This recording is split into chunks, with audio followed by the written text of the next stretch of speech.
Tony যখন সাথীকে বিয়ে করতে যায়, টনি যখন সাথীকে বিয়ে করতে যায়, টনি কাকা এসে তখন টনিকে বলে তুমি কাকে বিয়ে করছো?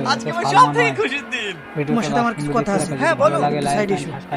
পাশে দেখো চ্যানেলটাকে। আমি যে শুনলাম তোমার বিয়ে সালমার সাথে হচ্ছে।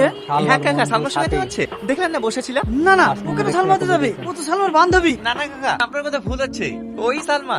দেখো তো, যে মেয়েটা 10-12 বছর ধরে শুধু তোমার খোঁজ নিতে আসতো, তুমি কবে বাড়ি আসবে না আসবে, আর সেই মেয়েটাকে আমি চিনবো না? এই তো তোমার বাড়ি আসার কিছুদিন আগে তোমার খোঁজ নিতে এসেছে, তুমি আসবে না জেনে রাত্রে এখান থেকে চলে গেল। আর ওই মেয়েটা তোর সাথে এসেছিল, কি যেন নাম ওই মেয়েটার? হ্যাঁ, সাথী। তাহলে সালমা এখন কোথায়? কর্তা, আজকে যদি মাইকেল জ্যাকসন বেঁচে থাকতো না, আপনার নাম দেখে সেও হার মেনে যেত। এই ঠাট্টা করছিস? এই তুই বল, এই বয়সে যদি সালমান মতো মেয়ের সাথে বিয়ে হয় তাহলে আমি না নিচে থাকতে পারি? সাথী, তোমাকে আবার ডাকছে। হ্যাঁ যাচ্ছি। আঙ্কেল, আপনি আমাকে ডেকেছেন? কই না তো। তাহলে টনি যে বললো। আমি তো সাথীকে ডেকেছি, তুমি আসলে কেন? তাহলে তুমি কি সাথী? না মানে আমি কেন সাথে হতে যাব? আমি তো সালমা। টনি, চিৎকার করো না আব্বা। কি ভেবেছিলে তুমি মিথ্যা নাটক করে সালমাকে আমার কাছ থেকে আলাদা করে দেবে? পারবে, কারণ আজ আমি সবকিছু জেনে গেছি।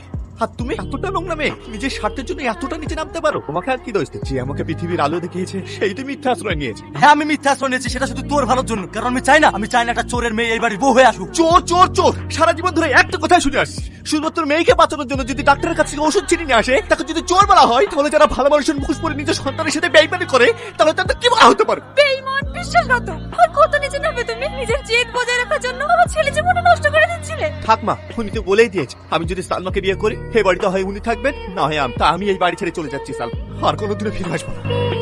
পণ্ডিতপুর নিবাসী মাননীয় সুদখোর মহেশ বাবু 5 ভরি সোনার দিনমোহরের পরিবর্তে আমাকে বিয়ে করতে রাজি হয়েছে। বলো মা, কবুল?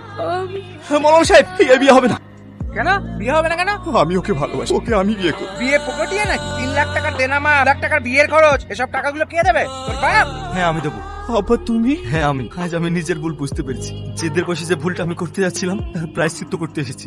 আমি তোদের দাঁড়িয়ে থেকে বিয়েটা দেবো রে। মৌলানা সাহেব, আপনি ওদের দুজনের বিয়েটা পড়িয়ে দিন। রামু, এই নিন আপনার টাকা। বলো মা, কবুল? কবুল। এবার তুমি বলো বাপ, কবুল? কবুল।